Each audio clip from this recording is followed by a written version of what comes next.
जी कैफ 6 आज के लेक्चर का आगाज करते हैं। लेक्चर नंबर हमारा 6। टॉपिक चल रहा था कॉस्ट ऑफ इक्विटी और आज इस टॉपिक का लास्ट कंसेप्ट्स को हम डिस्कस करेंगे। कॉस्ट ऑफ इक्विटी इसके बाद फिर हम weighted average cost of capital की कैलकुलेशन की तरफ जाएंगे, क्योंकि हमने स्टडी किया था कि कैपिटल के 4 कंपोनेंट्स और 3 कंपोनेंट्स को हम डिस्कस कर चुके हैं। एक कंपोनेंट सिर्फ रह गया। कौन सा कंपोनेंट? ऑर्डिनरी शेयर्स या इक्विटी, कॉस्ट ऑफ इक्विटी। अच्छा, कल हमने जिस कंपोनेंट की कॉस्ट कैलकुलेट करना सीखी थी, प्रैक्टिस की थी, वो कौन सा कंपोनेंट था? डिबेंचर्स। और उसमें एक टाइप थी कन्वर्टिबल डिबेंचर्स।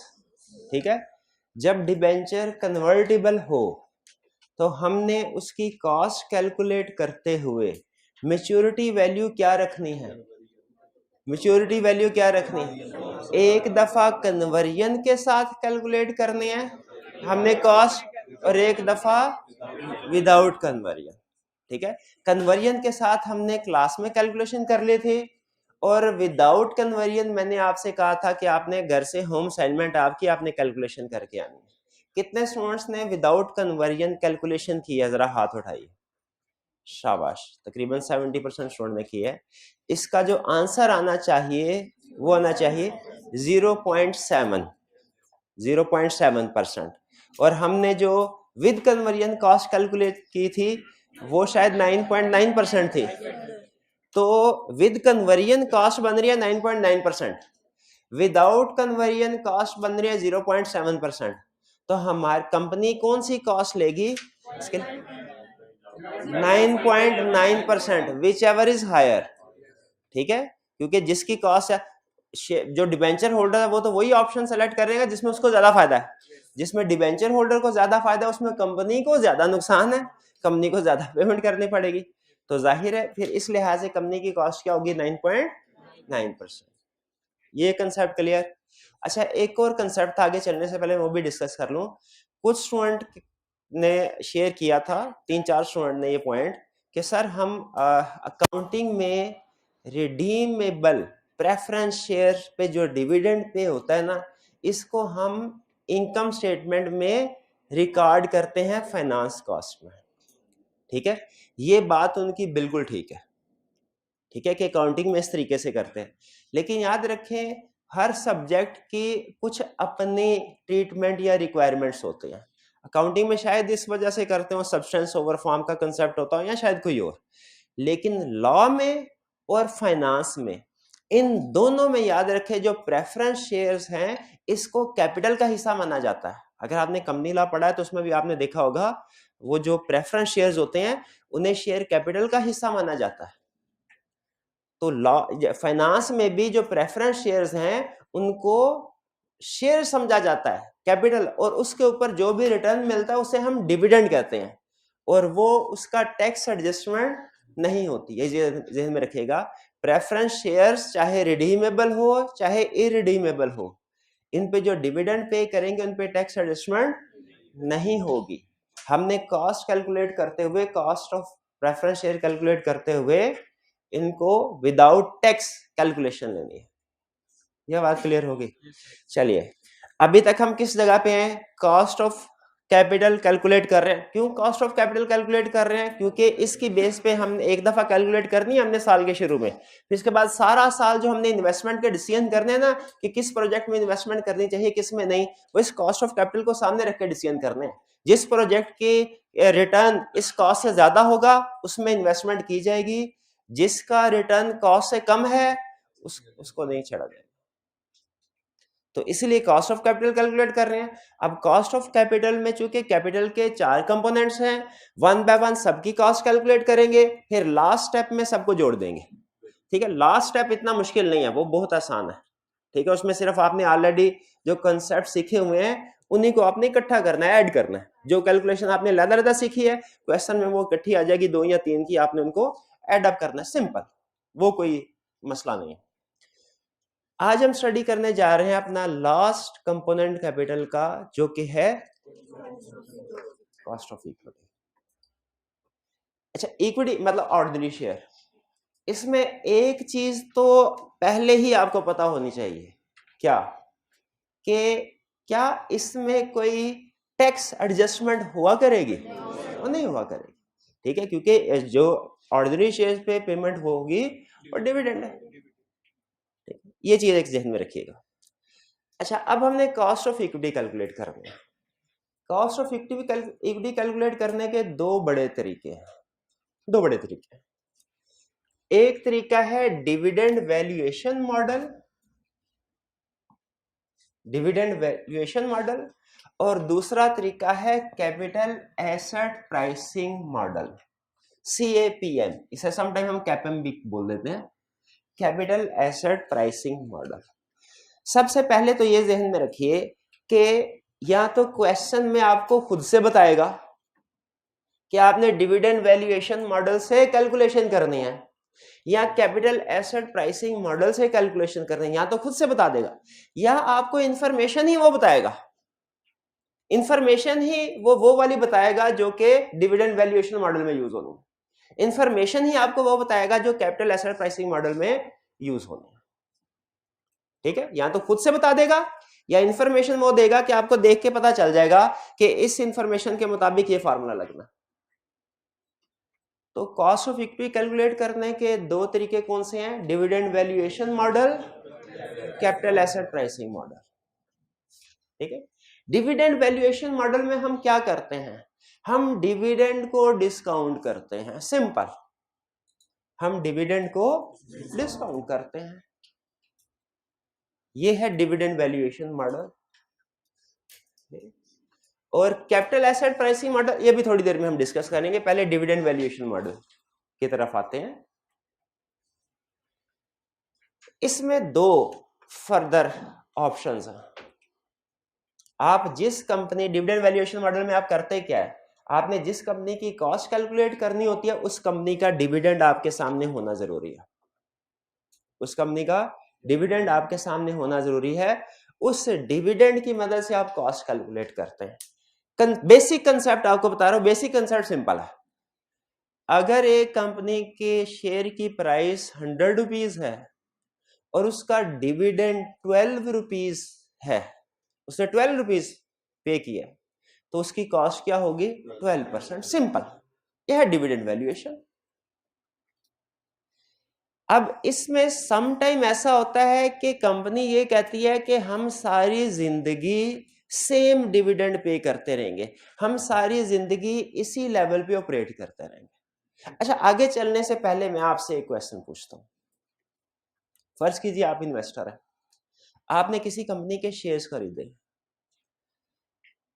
या उससे भी पहले इजी एग्जांपल, आपके पास एक प्रॉपर्टी है, आपने ओन की है, ठीक।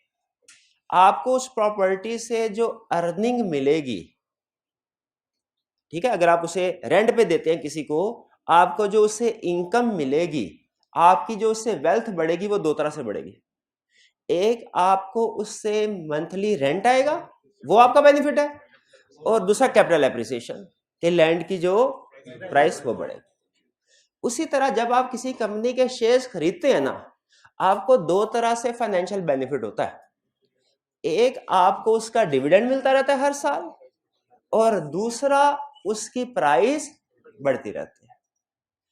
अब इसमें इंटरेस्टिंग चीज ये है कि डिविडेंड और प्राइस समटाइम इन दोनों में ट्रेड ऑफ करना पड़ता है। यानी अगर share holders, company share holders को डिविडेंड दे तो उसके पास री इन्वेस्टमेंट करने के लिए डिफरेंट प्रोजेक्ट्स में पैसे कम पड़ेंगे, पैसे कम होंगे उसके पास, क्योंकि उसने जो पैसे थे कमाए थे वो डिविडेंड के तौर पे दे दिए, उसकी ग्रोथ नहीं हो सकेगी। और अगर कंपनी डिविडेंड नहीं देती तो फिर उसके पास री इन्वेस्टमेंट के लिए ज्यादा पैसे होंगे, वो ग्रोथ कर सकेगी। अब ये कंपनी टू कंपनी वेरी करता है।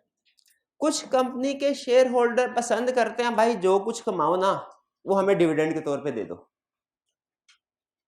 और कुछ कंपनी के शेयर होल्डर्स कहते हैं डिविडेंड नहीं चाहिए, या डिविडेंड थोड़ा चाहिए, थोड़ा डिविडेंड दे दो, बाकी री इन्वेस्ट करो, और उसमें जो ग्रोथ होगी तो आइंदा सालों का डिविडेंड तो मजीद बढ़ेगा ना। अब दो तरह की, मैं आपसे पूछता हूं, अगर आप किसी कंपनी में इन्वेस्टमेंट करें, आप सारे का हर साल जितना भी प्रॉफिट हुआ है सारे का सारा डिविडेंड घर ले जाने को प्रेफर करेंगे, पहली ऑप्शन, या कुछ डिविडेंड घर ले जाएंगे और बाकी कहेंगे री इन्वेस्ट कर दो ताकि कंपनी ग्रो करती रहे? ग्रोथ। बहरहाल दुनिया में दोनों तरह के लोग, एक शॉर्ट टर्म जिनकी अप्रोच होती है, वो कहते हैं सारे का सारा भाई अभी ले जाओ। इस सूरत में ग्रोथ नहीं होगी, इससे एग्री करते हैं? अगर कंपनी ने जो कुछ कमाया सारे का सारा डिविडेंड के तौर पे, इस सूरत में ग्रोथ नहीं। तो इसीलिए जब हम डिविडेंड वैल्यूएशन मॉडल यूज करते हैं, इसमें दो फर्दर मॉडल हैं। एक मॉडल है हमारा विदाउट ग्रोथ और एक मॉडल है हमारा विद ग्रोथ। आप बता सकते हैं इन दोनों में फर्क क्या होगा? विदाउट ग्रोथ में जितना भी डिविडेंड है सारे का सारा घर ले जाते होंगे, विद ग्रोथ में कुछ डिविडेंड घर ले जाते होंगे, कुछ री इन्वेस्ट होता होगा। ठीक है, यानी फर्ज कीजिए अगर शेयर होल्डर एक्सपेक्ट कर रहे हैं कि कंपनी का रिटर्न होगा, रिटर्न ऑन इक्विटी कह लें या रिटर्न ऑन इन्वेस्टमेंट कह लें 20%, इसमें से अगर 12% वो घर ले जाते हैं, 12% घर ले जाते हैं, तो ग्रोथ कितने परसेंट होगी? 8%, क्योंकि वो री इन्वेस्ट होगा। दो मॉडल, विदाउट ग्रोथ इसमें सारे पैसे घर लेके जा रहे हैं, विद ग्रोथ कुछ पैसे घर लेके जा रहे हैं, कुछ री इन्वेस्ट कर रहे हैं, जो री इन्वेस्ट कर रहे हैं उसकी वजह से कंपनी की ग्रोथ हो रही है। अगर तो विदाउट ग्रोथ मॉडल है, कंपनी ऐसी है जो कि विदाउट ग्रोथ मॉडल पे चलती है जिसमें ग्रोथ रेट नहीं है, तो आपका जो फार्मूला होगा कॉस्ट ऑफ इक्विटी कैलकुलेट करने का बिल्कुल सिंपल। इसमें आपको होता है के फॉर रिटर्न या कॉस्ट और ई फॉर इक्विटी। ठीक है, कोई स्टैंडर्डाइज सिंबल नहीं है, मैंने पहले आपको बताया हुआ। किसी जगह पे हो सकता है आपको आर ई मिले और कहे ये है cost of equity, return on equity, वो भी चलेगा, इससे फर्क नहीं पड़ता सिंबल क्या यूज करते हैं। कंसेप्ट क्या है ये ध्यान में रखना है। विदाउट ग्रोथ मॉडल है cost of equity is equal to D1 divided by P0। अच्छा पहले तो बताइए D से क्या मतलब? डिविडेंड। और P का क्या मतलब है? प्राइस। और KE का मतलब क्या है? Cost of equity. भाई ये समझ आ गया आपको? अब सुनिए, D का मतलब क्या है? अच्छा D0, D0 या D0, D0 का D0 का मतलब क्या है? वो डिविडेंड जो अभी अभी पे किया है, वो डिविडेंड जो अभी अभी पे किया है या जो अभी अभी पे करना है एक आधे दिन में, 2 days डिविडेंड। और D1 का मतलब क्या है? Dividend after 1 year, dividend after, यहां पे ये ध्यान में रखिएगा। P0 का मतलब क्या है? अभी की आज की प्राइस। और अगर P1 होता तो प्राइस आफ्टर 1 year। ठीक है, अगर किसी जगह पे कहें कि डिबेंचर जो है वो 4 year के बाद रिडीम होगा और P4 ये है, तो इसका मतलब है एस्टिमेटेड जो प्राइस है आफ्टर 4 year वो ये होगी। तो जब हम किसी डी के साथ, ज्यादातर डी के साथ ही हम 0, 1, 2 लिखते हैं, इसका मतलब ये आफ्टर 1 year डिविडेंड क्या होगा, ये खास तौर पे ध्यान में रखिएगा। P0 है आज की प्राइस, D1 है डिविडेंड आफ्टर 1 year। ये क्लियर है जी? हाइब्रिड वाले स्टूडेंट्स क्या ये कंसेप्ट क्लियर है? D1 में और D0 में क्या फर्क है? क्लियर है तो हाथ उठा के मुझे बताइए, शाबाश। D1 का मतलब डिविडेंड आफ्टर 1 year, P0 का मतलब प्राइस टुडे। यही नीचे बता रहा है, कह रहा है वेयर P0 का मतलब 2 days price of common share, जो शेयर है उसकी आज की प्राइस, एक्सक्लूडिंग डिविडेंड।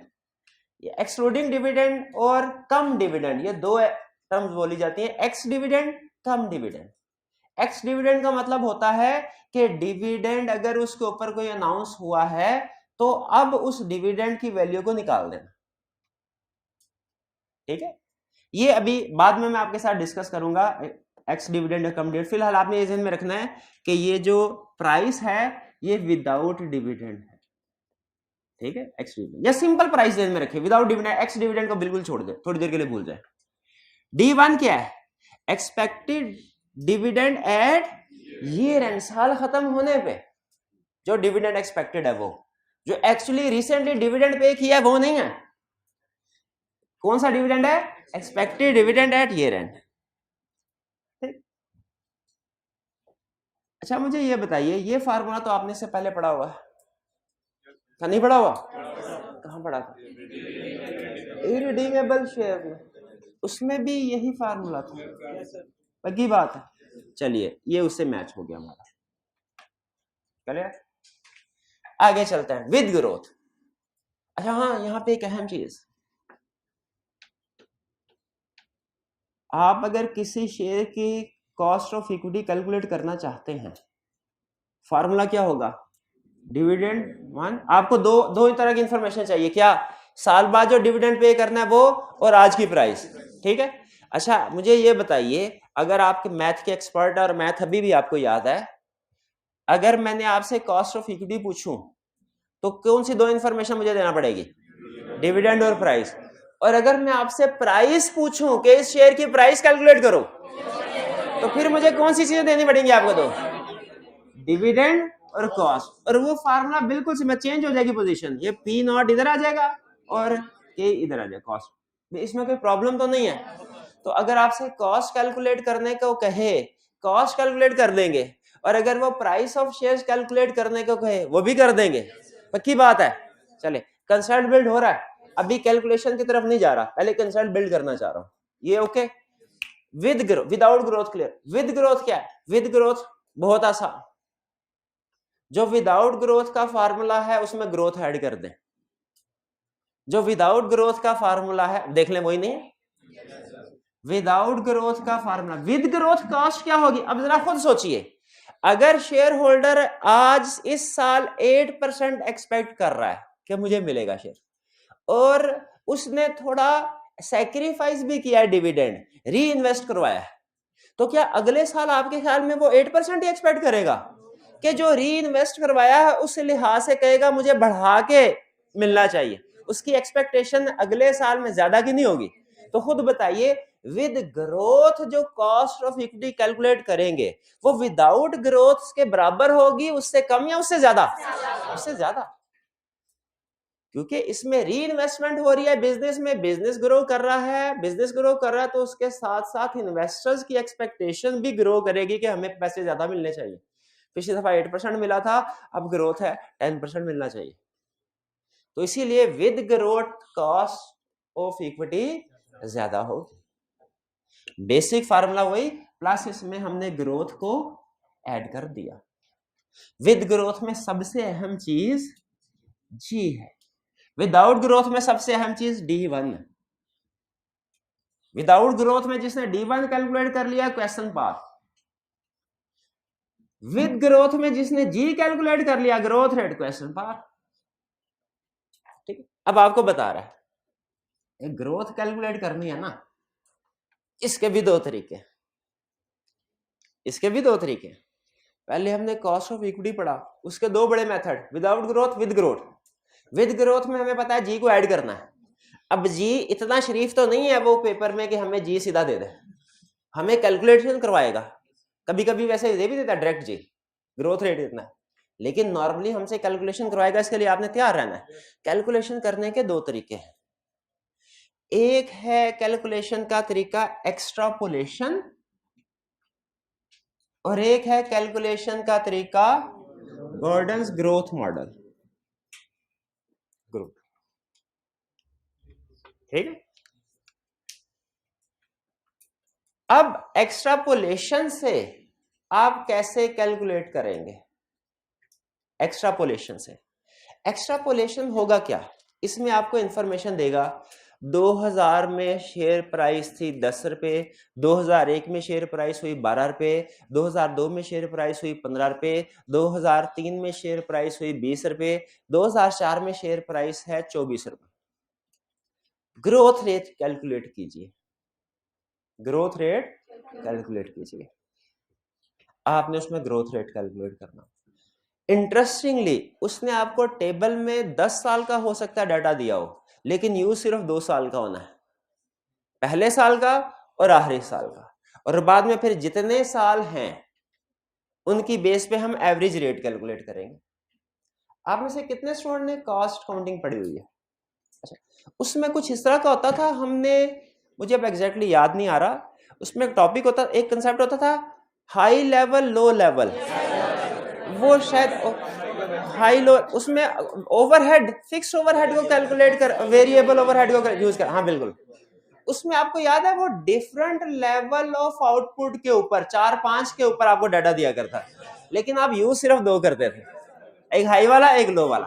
एग्जैक्टली यहाँ पे भी जब हम एक्सट्रापोलेशन कर रहे हैं ना हिस्टोरिकल ग्रोथ रेट की, हिस्टोरिकल ग्रोथ रेट, तो उसने हिस्ट्री में आपको चाहे 50 साल भी दिए हुए हैं, आपने फॉर्मूला में सिर्फ 2 यूज करना है, क्या, एंड प्राइस यानी जो लास्ट ईयर की प्राइस होगी is equal to current price यानी ईयर 1 की प्राइस, ईयर 1 की price starting price into 1 plus जी पावर n, ठीक है, ये end price is equal to current की बजाय स्टार्ट करना है, start price, end price is equal to start price into 1 plus growth rate g power n,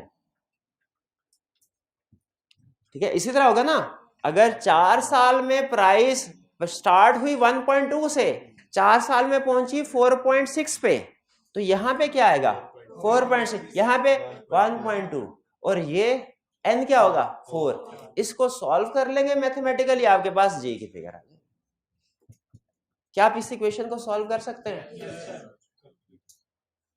calculator से? पक्की बात है, यानी कैसे सॉल्व करेंगे, मुझे यकीन नहीं हो रहा कि आप सॉल्व कर पाएंगे। अगर है एंड प्राइस फर्ज कीजिए 650, स्टार्ट प्राइस है 200, और ये प्राइस पहुंची 4 साल बाद 1 प्लस जी पावर 4, जी कैलकुलेट करें 0.3 आपने कैलकुलेट भी कर लिया, एक मिनट आ रहे, मैं खुद भी कैलकुलेट कर लूं अपने हाथ से, इतनी जल्दी कैसे कैलकुलेट कर लिया आपने? अभी तो मैं सोच ही रहा था कैसे होगा।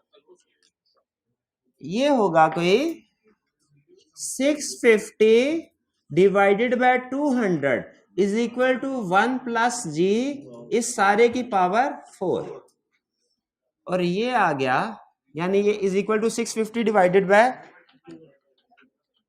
200 रहेगा 3.25। तो अब इसको अगर 1 प्लस जी की पावर 4 है तो इसकी भी पावर 4 लेना पड़ेगी, ये इसको 1/4 करना पड़ेगा पावर, ये ऐसे होता है। एक मिनट है, नहीं मैं ना असल में बड़ा पुराना मैंने मैथ किया होगा, तो मैं पुराने जमाने के मैथ के मुताबिक, आपको कोई इतराज तो नहीं अगर उसके मुताबिक चलो, ये हाँ 4th रूट लेना पड़ेगा, शाबाश। तो ये 1 plus G is equal to हो जाएगा 3.25, और इसकी power 1 divided by 4, power 1 divided by 4 का मतलब होगा 1/0.25, 0.25। 4th रूट नहीं मुझे लेना आता असल में, सही बात है, मुझे पावर लेनी आती है, 4th रूट, हाँ 4, ठीक है, वो भी बटन है, ठीक है। 3.25, अब ये पता नहीं पहले दबाना था कि बाद में, क्या आता है 6.5 आता है, भाई मुझे अपने तरीके से करने दो। 3.25 पावर 0.25, 1.34, या हाँ ये ठीक है 1.3, लेकिन 1.34, हाँ ये 1 प्लस जी है, इसको -1 करना है तो पॉइंट, यानी 34% ग्रोथ रेट। भाई ये कैलकुलेशन करनी आए क्या मतलब नहीं करनी है, ऐसे ना करें, मुझे करनी आ गई और आपको नहीं करनी है, तो दोबारा कर लेंगे, अब क्वेश्चंस हैं ये तो भी, हाँ कैलकुलेटर से हो जाता है, मैंने कौन सा जबानी करने को कहा, कैलकुलेटर से। आप जिस तरीके से भी कंफर्टेबल होना वैसे कर लें, जिस तरीके से भी कंफर्टेबल हो, दोनों फंक्शन अंडर भी यूज हो सकता है, पावर वाला भी यूज हो, मैं पावर के साथ कंफर्टेबल हूं, मैंने प्रैक्टिस उसी के साथ की हुई है। आप जैसे कंसेप्ट समझ आया कि नहीं आया? कि ग्रोथ रेट कैसे यूज होगी एक्सट्रापोलेशन से, एंड प्राइस इज इक्वल, सारी बातें भूल जाएं, ये फार्मूला याद रखें, end price is equal to start price into 1 plus ji power N. Clear है? चलिए, अच्छा अभी तक मैं भूल गया, कैलकुलेशन में ऐसे घुसे कंसेप्ट ही मैं भूल गया। हम सीख क्या रहे थे? कॉस्ट ऑफ इक्विटी कैलकुलेट करना सीख रहे थे। कॉस्ट ऑफ इक्विटी में हमने दो बड़े मेथड पढ़े, एक डिविडेंड वैल्यूएशन मॉडल और एक capital asset pricing model. Dividend valuation model में दो है मजीद फर्क, एक विदाउट ग्रोथ एक विद ग्रोथ। विदाउट ग्रोथ का फार्मूला तो बहुत आसान, cost of equity is equal to D1 expect year, 1 year के बाद जो डिविडेंड मिलेगा डिवाइडेड बाय पी नॉट आज की प्राइस। और विद ग्रोथ का फार्मूला है cost of equity is equal to D1 divided by P naught plus g. और इन दोनों फार्मूला में खास बात यह है, कॉस्ट ऑफ इक्विटी भी कैलकुलेट कर सकते हैं इसी फार्मूला की मदद से, शेयर की प्राइस भी कैलकुलेट कर सकते हैं इसी फार्मूला की मदद से। कॉस्ट ऑफ इक्विटी की जगह चेंज कर दें, वो प्राइस आ जाएगी, ये पी नॉट, ये किस चीज की प्राइस है? शेयर की प्राइस। लेकिन यहाँ पे सबसे बड़ा ट्विस्ट यहीं पे है, इस टॉपिक का सबसे बड़ा ट्विस्ट क्या, जी कैसे कैलकुलेट होगा। तो इसमें दो मेथड, एक है एक्सट्रापोलेशन और दूसरा है जॉर्डन पता नहीं क्या जो भी इसका नाम, ग्रोथ मॉडल। अब हमने एक्सट्रापोलेशन के जरिए से तो कर लिया, अब गॉर्डन ग्रोथ मॉडल क्या है? वो ये कहता है सिंपल, ग्रोथ जी परसेंटेज में g is equal to r into b, g is equal to r into b, g is equal to r into b. G क्या है? आर क्या है? कॉस्ट ऑफ इक्विटी या रेट ऑफ रिटर्न, जो profit हुआ है company में वो या तो एक्चुअल देगा कि इतना कंपनी ने 30% प्रॉफिट अर्न किया इस साल, कंपनी का return on equity, return on investment 30% था। लेकिन याद रखिए, अगर कंपनी को 30% प्रॉफिट हुआ है, ये परसेंटेज में होगी, परसेंटेज में होगी, ये अमाउंट में भी कभी कभी देता है। अर्निंग पर शेयर 30 रुपीज है, अर्निंग पर शेयर ये आर नहीं है, क्योंकि अर्निंग पर शेयर से आपको ये तो पता चल गया कि अर्निंग पर शेयर 30 रुपए, लेकिन शेयर की प्राइस क्या है ये तो नहीं पता ना, तो ये परसेंटेज में होती है आर, इस ध्यान में रखिएगा। अगर आपको प्रॉफिट हुआ इस साल कंपनी में 30%, तो ग्रोथ रेट कितना होगा? वो सारे का सारा ग्रोथ रेट नहीं, क्योंकि इसमें से कुछ डिविडेंड के तौर पे भी जाएगा। 30% अगर रिटर्न है कंपनी का, 30% कंपनी का, या शेयर होल्डर ने कहा हमें 30% प्रॉफिट चाहिए, प्रॉफिट 30% चाहिए, इस रिटर्न ऑन इन्वेस्टमेंट में से जी कुछ हिस्सा शेयर होल्डर्स को डिविडेंड के तौर पे मिल जाएगा और कुछ हिस्सा रिटेन किया जाएगा। अगर 30% रिटर्न ऑन इन्वेस्टमेंट है, 40% डिविडेंड दे दिया, तो रिटेंशन कितनी है? रिटेंशन 60% है, तो ग्रोथ रेट कितना होगा? 30% इंटू 60%। समझ आया कि नहीं? नहीं समझ आया, दोबारा से सुना। गॉर्डन ने सिंपल क्या कहा, उसने कहा कंपनी का जितना भी रिटर्न हुआ है ना इस साल, मतलब जितना भी प्रॉफिट अर्न किया है, अगर वो 30% है फर्ज कीजिए, अगर तो कंपनी ने सारा का सारा री इन्वेस्ट कर दिया तो ग्रोथ रेट है 30%। अगर इस 30% में से, इस 30% में से डिविडेंड दिया,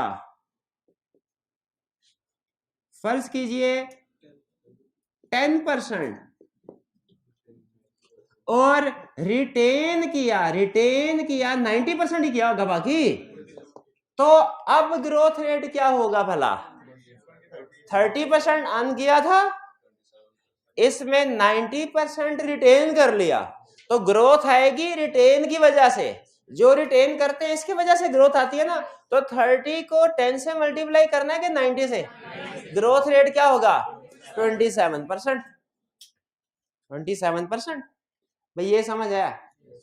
अच्छा फर्ज कीजिए अगर कंपनी ने इस साल 20% रिटर्न ऑन इन्वेस्टमेंट अर्न किया, या शेयर होल्डर कहते हैं हमें 20% चाहिए रिटर्न ऑन इन्वेस्टमेंट, कंपनी ने कहा अच्छा ठीक है 20% हम अर्न कर लेंगे, लेकिन इसमें से आपको 40% डिविडेंड देंगे और 60% री इन्वेस्ट करेंगे, रिटेंशन रेट 60% है, तो ग्रोथ कितना होगा? 12%। ये है ग्रोथ कैलकुलेट करने का दूसरा तरीका।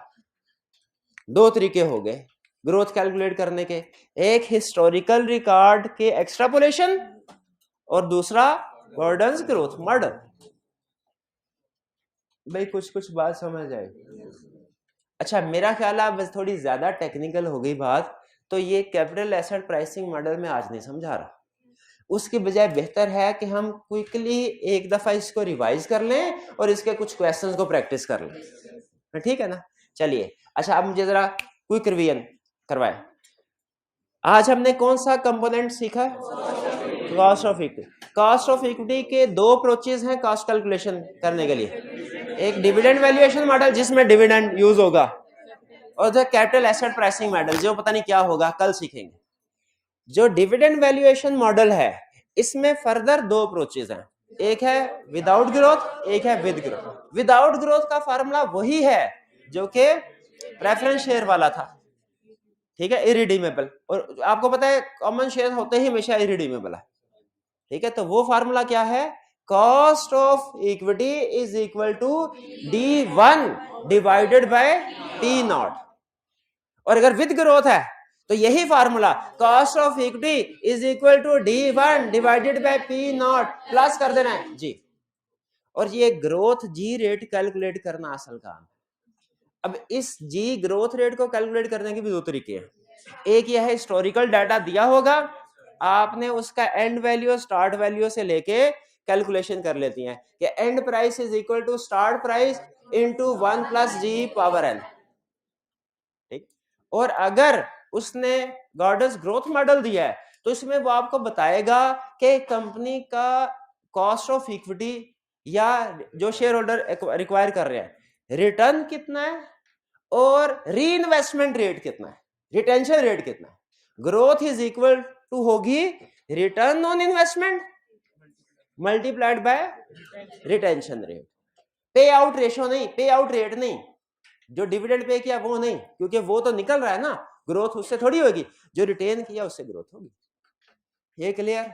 चलिए अभी आप ऐसा कीजिए, आपको 2 मिनट दे रहा हूं, माइंड मैप आपके सामने है, एक दफा पूरे आज का लेक्चर जो है इसका ओवरव्यू ले लीजिए, रीड कर लीजिए और कैलकुलेटर अपने सामने रखिए ताकि फिर इसके बाद हम कैलकुलेशन कर सकें। जी पॉज कीजिएगा जी। तो cost of equity dividend valuation model से कैलकुलेट करना हमने कंसेप्चुअली सीख लिया। अब हम इसकी प्रैक्टिस करने जा रहे हैं कि जो नॉलेज हमने हासिल किया है क्या हम उसको अप्लाई करने के भी काबिल हैं कि नहीं है। तो कुछ हम क्वेश्चंस करेंगे, ये सारे के सारे क्वेश्चंस जो आपको क्लास में करवा रहा हूँ ये आईकैप की बुक से निकालने हैं, यानी हम आईकैप की बुक में जितने भी क्वेश्चन हैं इंशाल्लाह सारे करेंगे। और आज की क्लास में भी जो आपको प्रैक्टिस और जो आपको माइंड मैप के ऊपर क्वेश्चन मैंने शेयर किए हैं ये सारे आईकैप के चैप्टर से ही हमने एक्सट्रैक्ट किए। स्टार्ट करें जी। चलिए क्वेश्चन एक सबसे पहले requirement calculate cost of equity, हमें पता चल गया कॉस्ट ऑफ कैपिटल का क्वेश्चन है, उसमें किस कंपोनेंट की कॉस्ट कैलकुलेट करवा रहा है? इक्विटी की, ठीक है। अब आपने पहले में सवाल का जवाब ये देना क्वेश्चन पढ़ के कि डिविडेंड वैल्यूएशन मॉडल है कि कैपिटल एसेट प्राइसिंग मॉडल। अगर आपको सारी इंफॉर्मेशन फेमिलियर लग रही है जो डिविडेंड वैल्यूएशन मॉडल में आपने यूज किया है तो इसका मतलब है ये डिविडेंड वैल्यूएशन मॉडल का question. A company shares are currently valued at rupees 8.20, currently valued at, ये P0 है या P1 है? P0 है, currently valued आज की प्राइस है। And the company is expected to pay an annual dividend of rupees 0.70 per share for the foreseeable future। For से कम अब हमेशा के लिए कंपनी की एक्सपेक्टेशन ये है कि वो 0.70 डिविडेंड पे करेगी। बताइए जब हमेशा 0.70 डिविडेंड पे करना है, हमेशा ये बढ़ेगा नहीं, तो ये विद ग्रोथ है कि विदाउट ग्रोथ? Without growth. तो अब इसमें हमने फार्मूला क्या यूज करना है? ये विदाउट ग्रोथ मॉडल, फार्मूला क्या यूज करना है डिविडेंड वैल्यूएशन का? Without growth. Cost of equity is equal to D1 divided by P nought. अब देखे D नॉट भी यही है 0.70, D1 भी यही है, D2 भी यही है, D10 भी यही है, D1000 भी यही है। एग्री करते हैं ना? कह रहे हमेशा मैंने 0.70 पे करना है। तो अब कैलकुलेशन कैसे होगी? Cost of equity is equal to D1 कितना है? 0.7 divided by price P nought. आज की प्राइस क्या है करंटली? 8.2। कैलकुलेशन करें, मैं खुद कर लूं, मुझे तसल्ली नहीं है। 0.7 डिवाइडेड बाय 8.2, ये तो 0.085 आ रहा है। हाँ, परसेंटेज 100 से परसेंटेज में कन्वर्ट करने, हाँ देखा, ये मुझे पता नहीं चलना था अगर मैं खुद से कैलकुलेशन ना करता तो, कि 100 से मल्टीप्लाई भी करना होता है।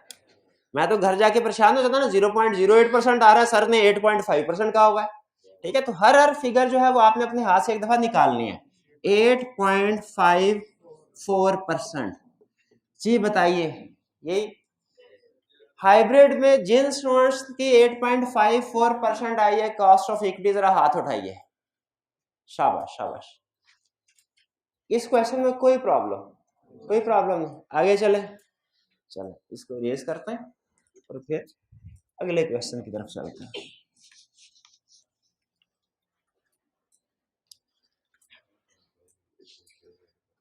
जी next question 2, requirement calculate cost of equity. Cost of capital का क्वेश्चन है और उसमें कौन सा कंपोनेंट पूछ रहा है? इक्विटी। कह रहा है एक कंपनी शेयर प्राइस इज ₹8.20। आज की प्राइस क्या है? 8.20, P नॉट 8.20।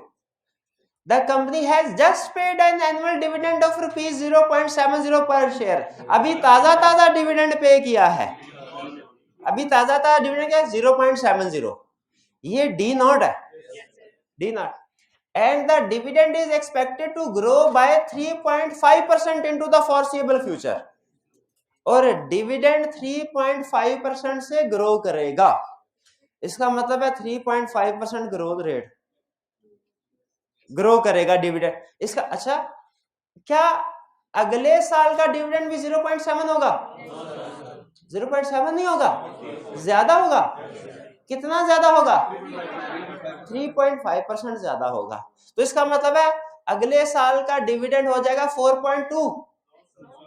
क्यों 0.7 प्लस 3.5, ये प्लस नहीं करना, अच्छा मल्टीप्लाई करना। ठीक है, सॉरी मैं समझा प्लस करना। ठीक है, 0.7 पर शेयर, उसका 3.5% है, मल्टीप्लाई करना है। तो इसका मतलब है अगले साल का डिविडेंड, नहीं मुझे कैलकुलेट करने देना, मुझे कैलकुलेट करने दे, आप तो गलती कर सकते हैं, मैं कैलकुलेशन करता हूं। 0.7 इस साल का डिविडेंड है, ग्रोथ रेट 3.5% है। नेक्स्ट ईयर का डिविडेंड कैलकुलेट करने के लिए 3.5% से मल्टीप्लाई करना पड़ेगा और ये आंसर आएगा 0.0245। ये अहम चीज है, आपने 3.5% के साथ मल्टीप्लाई करेंगे ना, ये इंक्रीमेंट होगा, उसे 0.7 से ऐड करना, ठीक है। तो बल्कि अगर आप डायरेक्ट कैलकुलेट करना चाहे वो भी कर सकते हैं, 0.7 इंटू 1.035, 0.7245, यही आया ना। कैलकुलेशन करते हुए आपको लग रहा होगा ये बेसिक सा एरर है, लेकिन कैलकुलेशन करते हुए बात का कुछ स्टूडेंट कर जाता है कि जब आपने नेक्स्ट ईयर का डिविडेंड कैलकुलेट करना है ना, तो 0.70 को मल्टीप्लाई करना है 1 प्लस 0.035 से, डायरेक्ट 0.035 से नहीं करना, या अगर डायरेक्ट करेंगे तो उसके बाद उसमें 0.70 ऐड करना। ये बात जो समझाना चाह रहा हूं समझ आ रही है कि नहीं? आगे चले। The next annual dividend will be paid in 1 years time, अगला डिविडेंड एक साल। Calculate cost of equity. अब मुझे बताइए कौन से वाला, विद ग्रोथ। तो क्या इसमें होगा, cost of equity is equal to, अच्छा इसमें डिविडेंड उसने कहा है, इसमें डिविडेंड उसने कहा है कि ग्रोथ यानी डिविडेंड इंक्रीज होगा, तो ये हमारा डिविडेंड का नेक्स्ट ईयर का डिविडेंड है, D1 है। ये ग्रोथ उसने D1 कैलकुलेट करने के लिए हमें दिया, ठीक है। ग्रोथ से dividend expected to grow into the foreseeable future, तो यहां पे हम विदाउट ग्रोथ का फार्मूला भी लगाए। ये D1 कैलकुलेट करने के लिए उसने हमें दिया ग्रोथ। इस साल का डिविडेंड कितना है, 0.70, ठीक है। अब यहां पे उसने ये क्लियर नहीं किया, फॉरसीएबल फ्यूचर है 0.70 है, नेक्स्ट ईयर का डिविडेंड कैलकुलेट करें कितना होगा, डिवाइडेड बाय इस प्राइस क्या है आज की 8.2, तो ये कितनी कॉस्ट आएगी 8.8%, ठीक है। और इसमें वैसे ग्रोथ रेट को ऐड करना चाहिए क्योंकि उसने बताया हुआ ग्रोथ रेट क्या होगा, तो इसमें ग्रोथ का फार्मूला यूज होगा। D1 हमारा आया 0.72 जितना भी है, डिवाइड बाय प्राइस मल्टी और प्लस जी ग्रोथ रेट। ग्रोथ रेट उसने क्वेश्चन में खुद से दे दिया कि हमें कैलकुलेट करना पड़ा, खुद से दे दिया। क्लियर जी। हाँ लेकिन डिविडेंड भी उसी कंपनी भी उसी रेट से ग्रो करेगी ना, ये ग्रोथ रेट ही है, इनफैक्ट 3.5% ग्रोथ रेट ही है। इसी ग्रोथ रेट को हम नेक्स्ट ईयर का डिविडेंड कैलकुलेट करने के लिए भी यूज कर रहे हैं। नहीं ग्रोथ रेट को इसमें ऐड होना चाहिए, ग्रोथ रेट में ऐड होना चाहिए भाई। यहां तक क्लियर है जी जी। 0.7 गिवन नहीं है, गिवन है डी, नहीं D1 नहीं है, ये D0 है, ये D0 है, ये वो डिविडेंड है जो अभी पे किया है। कंपनी है just paid an annual dividend of ₹0.70, ये D0 है, इसको D1 में कन्वर्ट करना आपने। Next question 3, a company has recently paid a dividend ₹3 per share and the dividend is expected to grow by 5% into the foreseeable future. The next annual dividend will be paid in 1 year's time. The shareholders require an annual return of 12% from investment in this company. ठीक है, अब इसमें जरा हम साथ साथ analysis करते जाते हैं। कैलकुलेट करना है मार्केट वैल्यू और price of each equity share. यहां पे कॉस्ट कैलकुलेट नहीं करने, बल्कि क्या कैलकुलेट करना है, प्राइस है। और आपको पता है कि जिस फार्मूला से हम कॉस्ट कैलकुलेट करते हैं उसी फार्मूला से हम प्राइस भी कैलकुलेट कर सकते हैं। फर्क सिर्फ क्या होगा, आपको पोजीशंस चेंज करना पड़ेगी। ये ₹3 पर शेयर, ये क्या है, D0 या D1 है, D0। Dividend is expected to grow by 5%, ठीक है। Expected to grow, growth rate कितना आ गया 5%, तो इसका मतलब ये हुआ कि जो डिविडेंड होगा नेक्स्ट ईयर का D1 वो कितना होगा 3 इंटू 1.05, 3.15, ये D1 हो गया। Share holders require an annual return of 12% for investment in this company. अब ये उसने कॉस्ट ऑफ कैपिटल दे दिया, ठीक है, कॉस्ट ऑफ कैपिटल। तो क्या अब आप इन फिगर्स को पुट करके आसानी के साथ कैलकुलेशन कर सकते हैं, कैलकुलेशन कर सकते हैं कि कर दें, हम कर देते हैं। फार्मूला होगा ये यूज करेंगे हम, और ग्रोथ रेट इसमें है 5%, ये हो जाएगा cost of equity is equal to D1 divided by P0 plus G। अब इसमें हमने कैलकुलेट किसको करना बोला, P0 को, तो अब ये कैसे होगा बोला, KE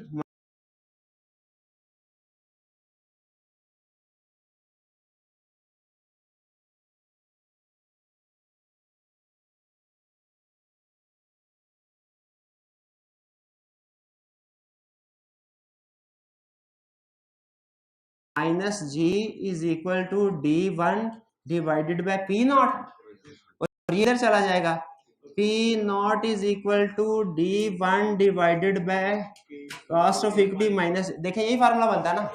अब फिगर्स पुट करें, D1 कितना है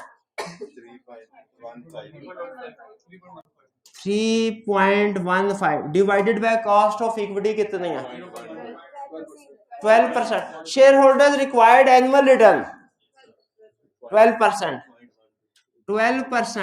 माइनस ग्रोथ रेट कितना है 5%, ये आ जाएगा 3.15 डिवाइडेड बाय 7% का मतलब 0.07, ये प्राइस कितनी आएगी ₹45।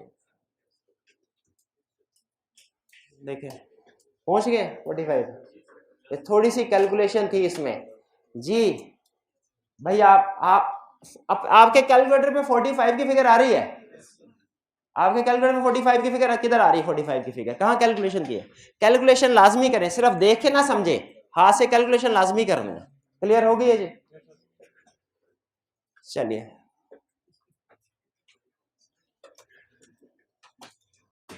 नेक्स्ट क्वेश्चन की तरफ चले जी। कोई क्वेश्चन है तो अभी भी पूछ लें, अभी फिगर्स आपके सामने है। नेक्स्ट क्वेश्चन पे चले गए फिर पूछेगा, फिर ये फिगर सामने, फिर मुश्किल हो जाएगी। जब उसने डिविडेंड दिया होगा तो ये फार्मूला लगाना, डिविडेंड वैल्यूएशन मॉडल लगाएंगे। जी वाला जब उसने ग्रोथ रेट दिया होगा, जब उसने ग्रोथ रेट दिया हुआ है तो जी वाला फार्मूला लगाएंगे, जब उसने ग्रोथ रेट नहीं दिया हुआ जी वाला फार्मूला नहीं लगाएंगे। हाँ तो उसमें जी हमने ऐड किया था ना, उसमें जी ऐड किया था हमने, पिछले वाले क्वेश्चन में जी ऐड किया था ना। हाँ सॉल्यूशन में शायद वो जी उसने ऐड नहीं किया, ये जो किया हुआ उसने, ठीक तो ठीक है ना। चलो जब कभी ग्रोथ रेट दे ग्रोथ वाला मॉडल लगाएंगे। ये कोई लंबा चौड़ा क्वेश्चन आ गया। कह रहे company has paid out the following dividend in recent years. Year 2021, 22, 23, 24, 25 dividend 100, 110, 120, 134, 148। Calculate क्या करना है एवरेज ग्रोथ रेट कर सकते हैं। अब ये देखें ये कौन सा मॉडल, कौन सी कैलकुलेशन करा रहा है विदाउट, पहले बताइए विदाउट ग्रोथ के with growth, with growth. With growth में हिस्टोरिकल ग्रोथ से एक्सट्रापोलेशन करवा रहा है कि गॉर्डन्स ग्रोथ मॉडल यूज करवा रहा है। उसने सारे डिविडेंड दिए तो कैसे करेंगे यार, आप एक दफा कीजिए मैं फिर आपके सामने करता हूं, फौरन करें आप।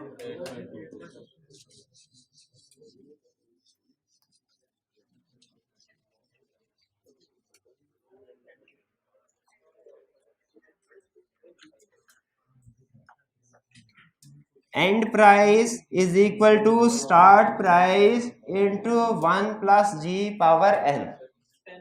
ठीक है, एंड प्राइस कौन सी है। अब इसमें एक गलती करनी है आपने, एक गलती करनी है आपने, एन कैलकुलेट करते हुए, एन कैलकुलेट। एंड प्राइस क्या है 148, एंड वाली अमाउंट है 148, स्टार्टिंग अमाउंट 100 इंटू 1 प्लस जी कैलकुलेट करना है। पावर क्या है आप कहेंगे 1 2 3 4 5 5। जैसे जब वो कहता था कि आपने फिक्स एसेट्स बाय किया है 31 जनवरी को फॉर एग्जांपल 2005 को, तो कैलकुलेशन करते हुए कहते हैं 2005 6 7 8 है ना। डेप्रिसिएशन कैलकुलेट कर नंबर में गलती करते हैं ना।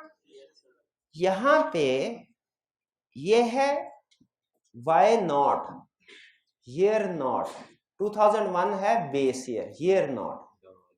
एक साल के बाद कीमत 110 हुई है, 2 साल के बाद नहीं हुई। मुझे बताइए जो स्टार्टिंग प्राइस है 100, तो एक साल के बाद 110 हुई है कि 2 साल के बाद। भाई इधर तो दो आ रहे, 2001 और 2002 मुझे होगा ना। एक ये अगर फर्ज कीजिए उसने 1 जुलाई 2001 की फिगर दी है, ये 1 जुलाई 2002 की फिगर दी, तो एक साल ही हुआ होगा ना। अब ये तो नहीं 1 जनवरी की है, 1 जनवरी 2000 और ये 31 दिसंबर, सिमेट्री होगी ना। तो 2001 से 2002 में जाते जाते 1 साल लगता है, 2 साल नहीं लगते। 2002 से 2003 में जाते जाते 1 साल लगता है, 2 साल नहीं लगते। तो ये स्टार्टिंग प्राइस है, ईयर 1, 1 साल बाद ये, 2 साल बाद ये, 3 साल बाद ये, 4 साल बाद ये प्राइस है। तो n कितना हुआ? 4। भाई ये समझ आई कि नहीं है? कोई प्रॉब्लम? कोई प्रॉब्लम नहीं। तो अब n4 लिख दूं? चले, अब वही मुश्किल सी कैलकुलेशन आ गई जिसपे आपका और मेरा इख्तलाफ रहता है थोड़ा सा। 148 डिवाइडेड बाय 100 डायरेक्ट कर लो, 1.48 इज इक्वल टू 1 प्लस जी की पावर। तो अब इसका मतलब है इसकी पावर 1/4 रखनी है, दोनों को 1/4 से मल्टीप्लाई कर दूं, ये आ जाएगा 1 प्लस जी, और ये 1.48 की पावर 1.48 की पावर 0.25 1.103 1.103 आ गया। और ये जब -1 किया तो जी आ गया 0.103, यानी कि 10.3% is equal to growth rate. ये देखे कैलकुलेट हुआ कि नहीं जी? भाई पहले आप बताइए, आप वो जो दूसरे तरीके से कैलकुलेशन करते थे अंडर रूट से, वो हो गया, यही फिगर आती है? क्लियर? 10.3 पे सारे पहुंच गए जी? जी देखें, असल में ये जो फार्मूला है ना, उनका क्वेश्चन ये है कि सर इधर आपने लिखा हुआ है एंड प्राइस, और इधर है स्टार्ट प्राइस, और इधर आपने लिखा हुआ है डिविडेंड। ये असल में फार्मूला ना किसी भी चीज में ग्रोथ रेट कैलकुलेट करवाता है, वो चाहे ग्रोथ रेट प्राइस में हो, चाहे ग्रोथ रेट अर्निंग में हो, चाहे ग्रोथ रेट डिविडेंड में हो, चाहे ग्रोथ रेट प्राइसेस में, किसी भी चीज में हो। किसी भी चीज की जब ग्रोथ आपने कैलकुलेट करनी है ना, कि उसमें ग्रोथ किस परसेंटेज से हो रही है, तो आप ये फार्मूला यूज कर सकते हैं। ठीक है, इसमें एंड प्राइस के बजाय एंड अमाउंट, और स्टार्ट प्राइस के बजाय स्टार्ट अमाउंट लिख ले। ठीक, स्टार्ट अमाउंट, इसमें प्राइस के बजाय अमाउंट लिख ले। ये फार्मूला प्राइस के लिए भी यूज हो सकता है, अर्निंग्स प्रॉफिट के लिए भी, डिविडेंड के लिए भी। ये क्लियर हो गया? चलिए, अच्छा अब नेक्स्ट जो है ना क्वेश्चंस, वो मैं आपके साथ ज़बानी कलामी डिस्कस करता हूं, वो आपकी होम असाइनमेंट है। अब यहाँ ऐसा करते हैं, वो आप होम असाइनमेंट ही करके आइएगा ना, कल ही पूरा डिस्कस कर लेंगे। आप कुछ अपना भी तो ठीक है, हाँ। लेकिन ये ध्यान में रखिएगा, ये जो नेक्स्ट क्वेश्चन है ना, वो थोड़ा आपको सोचने पे मजबूर करेगा। जिसने ये नेक्स्ट क्वेश्चन कर लिया ना, सिर्फ एक ही क्वेश्चन है, क्वेश्चन नंबर कौन सा? आपकी होम असाइनमेंट में सिर्फ क्वेश्चन 6 नहीं करना। 6 जो है वो कैपिटल एसेट प्राइसिंग मॉडल पे है, 6 नहीं करना। क्वेश्चन नंबर 5 करना है। सिर्फ एक क्वेश्चन दे रहा हूं, जिसने ये क्वेश्चन कर लिया, आज का सारा लेक्चर उसने समझ लिया।